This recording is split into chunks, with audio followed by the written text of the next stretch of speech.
Hey everyone, Michael Hammond here for your Monday morning fuel up. It is September 9th. Hope all of you guys had an incredible weekend. I had an absolutely amazing weekend. It was my birthday weekend, got to spend so much quality time with my wife, and even though she injured her foot, couldn't get around as much, we just had an incredible time spending time together, enjoying each other's company. It was absolutely amazing. So, had a wonderful birthday weekend. Thank you for all of the wishes. For all of you, I have tried to personally respond to each and every one of the wishes. If I miss someone, I apologize. But thank you for the thoughts. And Sunday got to have dinner with my daughter and celebrate and birthday cake and everything. It was just a fabulous weekend, except for college football. So we'll get to that in a second. But I hope all of you guys had a great weekend. We talk about it. It's a chance to think. It's a chance to ponder. And I think what's most important for me, whatever you love to do, especially in your time away from your job, your work, your business, these experiences, whether you love to read books, whether you love poetry, whether you love to go on hikes, whether you love to exercise, maybe you love to watch movies or listen to podcasts. For me, I love college football. It's a chance to learn from those experiences. And more importantly, number two is to act on what we've learned. And so 2 weeks ago, my team had a huge victory. They won a big game in a hostile environment. And what happens? Everyone's patting them on the back. You're going to have a killer year. You're instantly going to go to the playoffs. After one game, they were anointed that they were going to be awesome, and they moved up to the top 5 in the polls. And then what happens this past weekend? They lay an egg. Using a sports term, they wet on themselves. They lost to an inferior team, not taking anything away from that team. Their coach and players executed and outplayed my team. So congratulations to them. So what happened? My team was a 28.5 point favorite and they lost. Wasn't talent, right? So if you look at that experience and analyze it, let's apply that to the mortgage industry, because I see the same thing happen all of the time in the mortgage industry. And what I mean is there's a lot of times in sales where people are like, oh yeah, they won a big deal. They're patting themselves on the back. They feel great about it. And then what happens? They lose a bunch of other deals. Or you talk to an owner of a vendor company and he's like, well, I mean, our product is so much better than that one. And I can't believe they have 800 customers. Ours is far superior. I can't believe they have 1,000 customers. Well, then I guess your sales team's not better.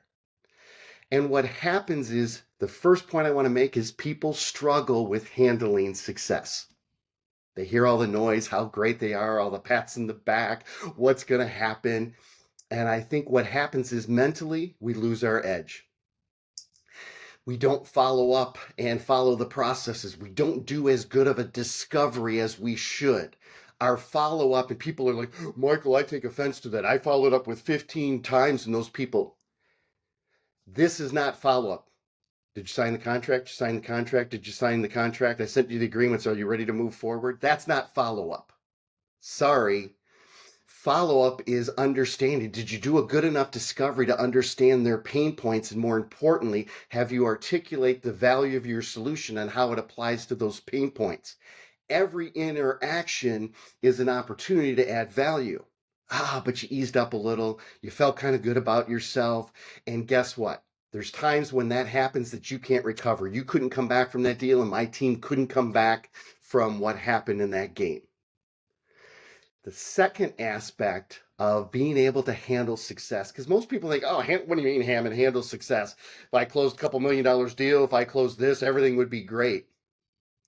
Success often masks a number of things underneath that still aren't working properly. I had a great example of speaking with a lending executive last week, and he was talking about, let's just say, Johnny. Johnny was their top producer for the last 2 or 3 years. And so he used the term, he's our number one salesperson. said, interesting. So what's going on? Well, Johnny's really been struggling the last year or so. His numbers are way down, and he's kind of blaming that the leads aren't coming in and the leads aren't very good, and this isn't happening and that isn't happening. And most of it, Johnny has a lot of excuses. But Michael, he's our number one salesperson for years. We've got to keep him. And I said, let's analyze the numbers. Let's really see what's going on. He goes, I told you the numbers. He was our top producer, so he's our number one salesperson. I said, well, hold on. Sales can create a false narrative and mask critical milestones if we don't look for those. I said, well, let's go through and see. How many leads did Johnny get versus all of the other sales reps? How many? Well, because Johnny closes 2 times as many loans as everyone else. I said, let's keep looking at the numbers. How many leads does he get? Well, and as we took some time to uncover that, Johnny was getting 10 times as many leads those years he was killing it as every other loan officer in the company. But he was only closing 2 times as much. So don't tell me Johnny is the number one, right? And then as you start analyzing the numbers, he had the lowest customer satisfaction scores. He had the lowest repeat business scores. And so what was happening? Johnny knew how to grab all of the leads and he would just burn and churn. He didn't create relationships. He didn't do very good discovery. He didn't understand why that borrower was looking for a home or financing. And he never developed those sales skills. All he did, burn and churn, burn and churn. It's a transaction. And so when we talk about success, outwardly, Johnny's number one. He's got the top, he's the top salesperson. He's got the best numbers for 2 or 3 years or 4 years in a row. We have to look at it. Lou Holtz had a great quote a number of years ago. You're never as good as people think, and you're never as bad as you think. You're somewhere in between, and you've got to use the numbers to understand what's going on. Success can be a great thing, and you can build momentum and gain confidence, but you have to remember what got you that success, and you have to have duplicatable, repeatable processes under each and every one of those circumstances. The team didn't do that this week, and they failed. Now, the interesting thing will be they have at a critical junction. Do they let this team, that terrible loss, that humiliation, it can either inspire them and they can get back to the way they played the first game and they can go and continue to mount a number of wins together, or they can let that hold them back. They can let self-doubt creep in.